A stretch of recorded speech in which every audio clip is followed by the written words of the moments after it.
Hey guys, so if you watch my channel, you'll see a review that I did about 3 months back on a knife that I picked up from Larevo Knives. This knife here was from the 2017 Blade Show. And I actually broke quite a few rules when I picked it up.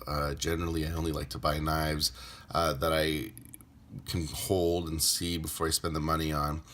For whatever reason, this knife caught my eye. And when I saw it posted on YouTube and Instagram, I decided that I was just going to basically take the plunge and give the builder a call. And after a few conversations with them, I decided to buy the knife. And this is what I got here.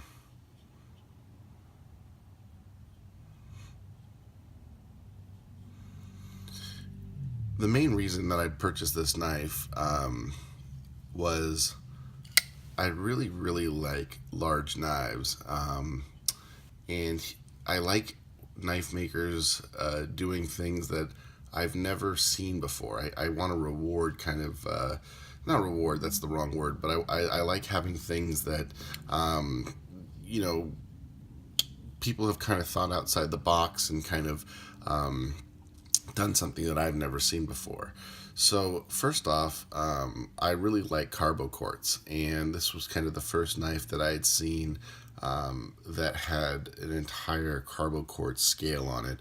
No bolster, no scale, just kind of one big piece of carbo quartz. I really liked the Damasteel. I liked the blade design. And of course, if you watch the YouTube videos, the action was pretty insane. I didn't have anything like that. I actually told Jason before I bought the knife that I didn't like this action, and I asked him to tighten it up. But Jason's builds, it's just kind of a hallmark of how he builds his knife. So I've really come to appreciate this action. I've actually since purchased an A2, an Andre Thornburn, Andre Van Herden A6, and that also has a very, very loose action. So you just have to get used to it and understand that my collection has a couple knives in it that I just have to be very conscious about when I carry the knife and use the knife, that they will close on you, and you just have to understand that. Anyway, this had a .200 inch thick blade in Damasteel. I'd never seen that before. I think Brian Ty does one that I've seen after I purchased this knife. But it was just kind of something that I wanted to do and support a new maker. At that time, Jason had only been to 2 blade shows, so basically, in my mind, he was a pretty new knife maker. And I just wanted to pick up a knife that I thought was very cool, and like I said, buy something that a new knife maker was doing that I hadn't seen before. So I get the knife and I love it. I enjoy it. I actually carry this knife quite a bit. I use it to cut things. And I strike up a conversation with Jason the maker, and there are a few things that if I were to build one, I would change. And Jason and I talk, and basically he tells me that he would be happy to build me another knife. I've actually never built a custom knife before. It's I've got a ton of custom knives, but I'm not the most creative person in the world, and I leave that generally to the knife makers to kind of use design cues and kind of build what I think they think is a great knife, and I'll go in and purchase it afterwards. So I have bought a lot of knives from knife makers, but in general, they got to pick everything. So Jason calls me up and basically tells me, hey, if you want me to build you a knife, I can build you a knife. And I said, hey, that sounds fantastic. And he explains kind of his style and what he wants to do, and basically it's to have the customer involved from the beginning, making kind of all the decisions. So I said, well, gee, I'm not really. I've never done that, and I'm not prepared to do it. And he helped me along with it, and we decided I'm not the most. I'm a pretty conservative person, and I kind of stick with what I know. So I decided to do another Tribeca. And, I did another video on Mokutai, and I said, well, I don't know if I like Mokutai or I don't like Mokutai. But when you're building your own knife and you're saying, well, I'm going to spend the money anyway, I understand why they're all made in Mokutai now, because you're like, look, it's a special build. I'm going to keep it forever. I want to make sure I do a knife that I remember. Jason said he'd remember this knife forever. So let's just do the materials that I wanted. So I thought to myself, I want to do a Mokutai. I like the bolster look. I wanted to do a carbo quartz insert because I love carbo quartz. But I really kind of wanted to do a bolster lock just because two things. First of all, I really like the look of the lock bar being Mokutai. I wanted the carbo quartz, so either you could have done an insert or just done a bolster lock. And then I wanted to, after the build kind of was developing, I wanted to kind of do swappable inlays. I decided, I did a knife sale, which didn't turn out fantastic, or some of them did, because of space. And I like a lot of knives, and you'll notice in my collection that I have a lot of knives that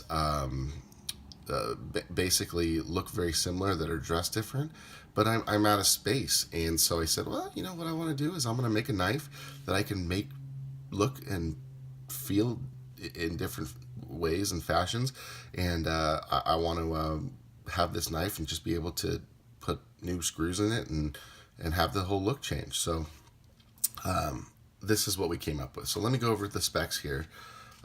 First of all, if anyone is interested, this is Jason's business card. Larevo Knives, the maker's Jason overall. That's his information right there. This is the Tribeca 6. He's made, I think, 100 and something knives, but the Tribeca is his newest model.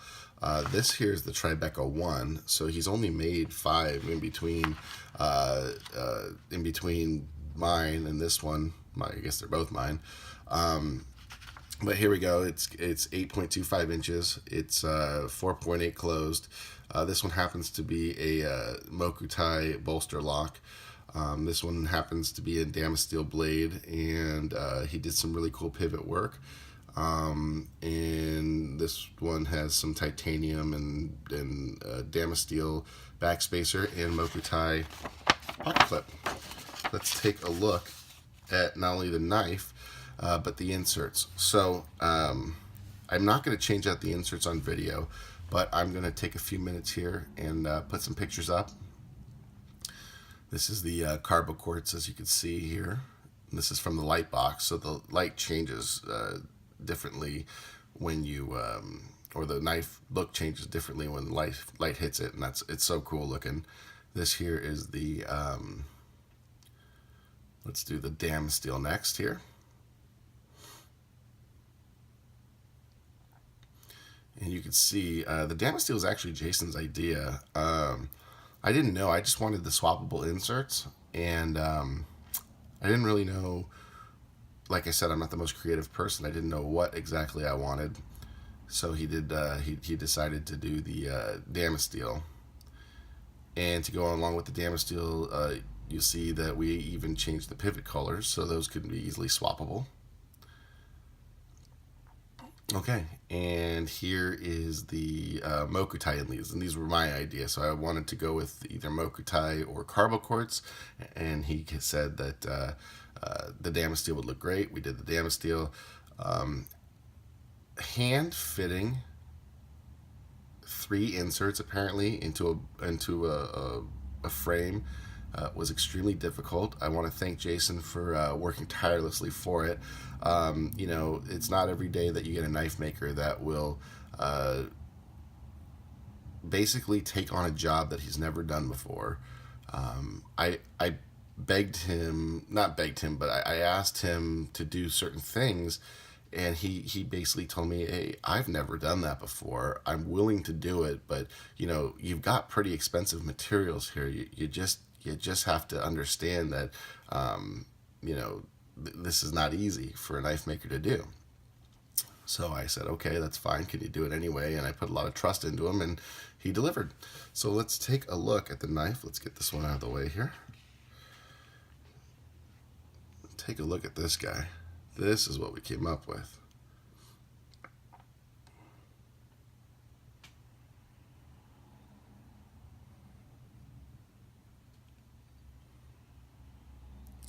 The tolerances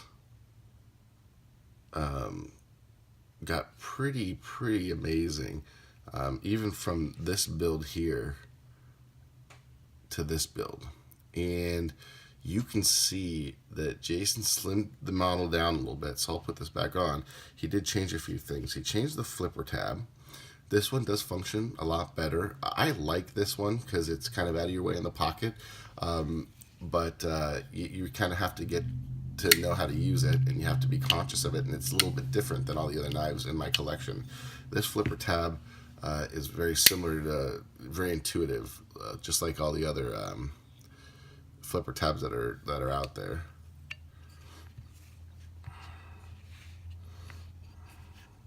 We did the damaged steel breaker, and he did some file work here.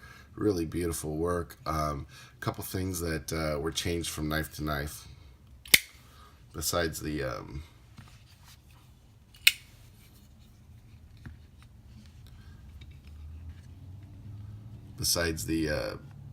flipper tab, the fit and finish really got much better. And I don't mean to insult this knife or where Jason was when he built it, but the tolerances are amazing here, and certain things like the Swiss screws, or I don't know, Chicago style, or however you call them, where the screws are in from the back side and the front side. They don't go all the way through.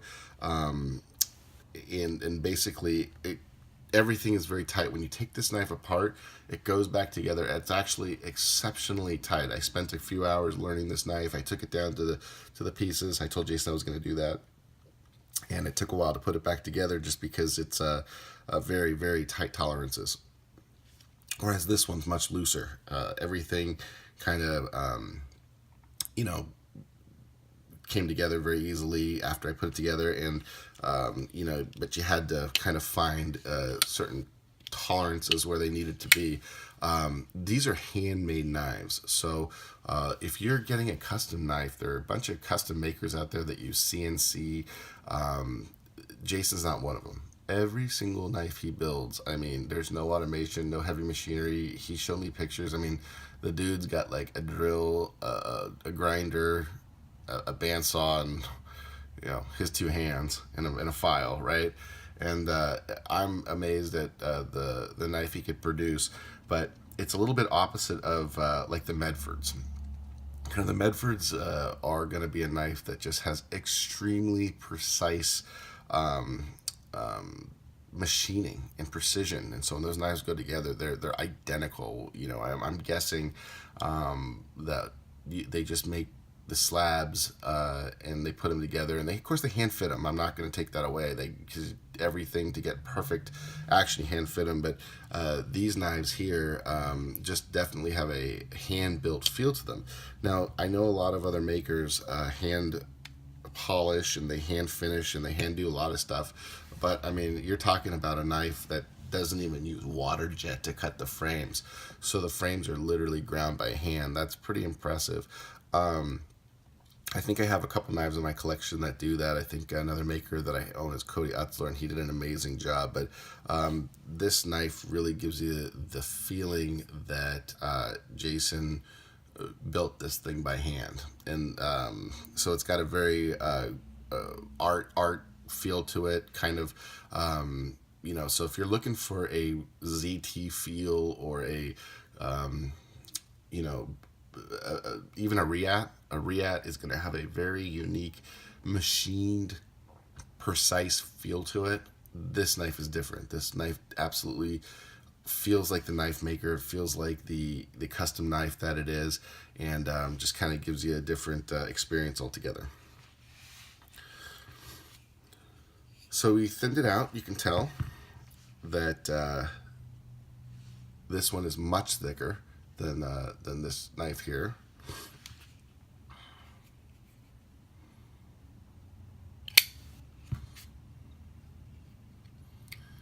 We change the lines a little bit of the blade.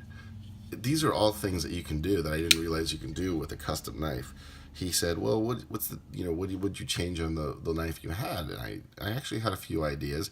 You can see the grind here has gotten closer to the handle. I like that. I changed this angle here because this one kind of swept upward, and you can see the angle that this knife is at, whereas this knife has a much flatter, if not swoop down angle. That's what I requested. I like that a little bit more. I didn't realize that literally when you say custom knife, I mean you can adjust the angle of everything. The pocket clip was fantastic. The back spacer was fantastic. The pivot screw, he blue anodized, two-toned it. I thought that was very cool. He asked me if I wanted to remove this material so you can see underneath the pivot collar. So with the two pivot collars you can see here are Damasteel and Mokutai, and there's some material removed right here. So you can see underneath it. Just kind of adds to the look. It's very, very cool. And the last thing we'll talk about is the action. And like I said, I'm not a huge action snob like some people, because I do appreciate a good action, but I like all sorts of knives. I have certain knives that have false shut action, which is crazy, and I have certain knives that you have to close by two hands, like a Medford knife, and I like them both. These knives fall into the crazy guillotine false shut action.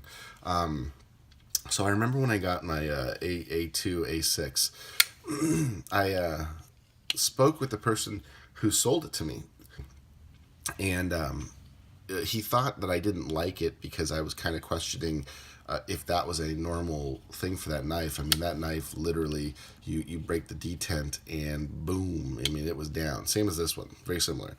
And not only that, they put the ball. This not only has a broken detent, but it's the ball. The detent ball has cleared the blade, so it basically will just fall down. Okay, so there's no room for error when you're handling these knives. Whereas a lot of knives, like this one here, has a bit of a. So right now it has not cleared. So you can see the angle of this blade. Now you got to push it down. It's cleared. And pop back up, because there we go. Now it's cleared, so it's a pretty late clearance, and now it'll fall shut. That gives you just a little bit more leeway, but it depends how the knife is built. This is already cleared. Boom. Boom. I just got this knife yesterday, so it's not broken in. Jason sent me a text and said, "Hey, when this knife breaks in, it's going to be smoother than the other one." I will say, actually, it is smoother. It's not as free. This one, for whatever reason, is super free, but every now and then you'll feel the friction. This really is broken in quite nice, but when I first got it, you can feel or hear the friction in the pivot when the knife is closing. So there's a difference between smooth and free. This one is incredibly smooth. You cannot hear the friction when it's closing. It's not as fast when it falls shut. In fact, like right now, you'd have to give it a tiny little shake before it falls shut. Sometimes it falls shut all on its own, just depending on how you're handling the knife. But in the totally vertical position, it'll fall shut. But if you have it at an angle or whatever, you might have to give it a slight shake. But you can't hear anything. I'm not sure. There's just no friction whatsoever. He polished the detent ball track, so it's just an amazingly smooth knife. All right, guys. Well, I'm gonna put up the pictures of the inlays one more time so you guys can enjoy the pictures. This is really a neat knife. I'm very, very happy with it. If you guys want a full custom experience, or if you guys have any crazy ideas, like I said, give Jason overall a call. It's not an experience where he basically says, pick a color, any color, and I'll sell you that knife and it's custom. Dude, you can tell him to do whatever, and if it's something close to something he can do, he's going to jump in and try it. So I appreciate you watching this 20-minute video. If you guys have any questions regarding the Larevo knives, this kind of will be my final content on the channel. So if you guys have any questions, please feel free to email me. I'm on Instagram. I'm going to post these knives up there, and I appreciate it, and I thank you guys for watching, and I really hope that you guys enjoy your knife collecting. I've come to a point right now where you know, I have enough knives, I have a lot of knives, and I want knives to be fun, and I unfortunately just lost a pretty big knife that I really enjoy. So I'm just going to lay low for a little bit, and I really do wish you guys luck in your collecting, and hopefully you guys can do a build like this. Oh, another thing, last thing I'll tell you is his wait times are very reasonable. Most builders I talk to have a 3-6 year wait time. I mean, at the minimum, and some guys say 5 years plus. If you contact Jason, and I'll give you the card again, he'll tell you the wait times before your build starts, and it was pretty reasonable. I don't know if it's reasonable now. But basically, after he started building this knife, he can build about a knife a week, if not sooner. This one, he actually built a knife just to see if he can do it before he started working with the expensive materials. But the whole process of kind of inlays and talking about it, I mean, it was top to bottom, right to left, about a 3-week process. And normally that's about 1 week when you don't have such a complicated knife. So the build was very, very fast. So can't thank Jason enough. Can't speak highly enough about his brand and the knives that he makes. I encourage everyone who is into knives, if they have a chance, please. I would never ask you to spend money on something you've never held.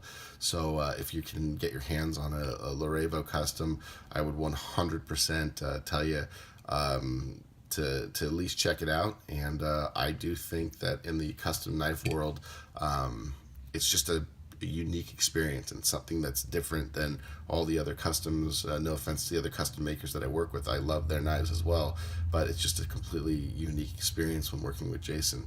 All right, guys, this is the Tribeca number 6 bolster lock. One last look at it, and I hope you guys have a wonderful day.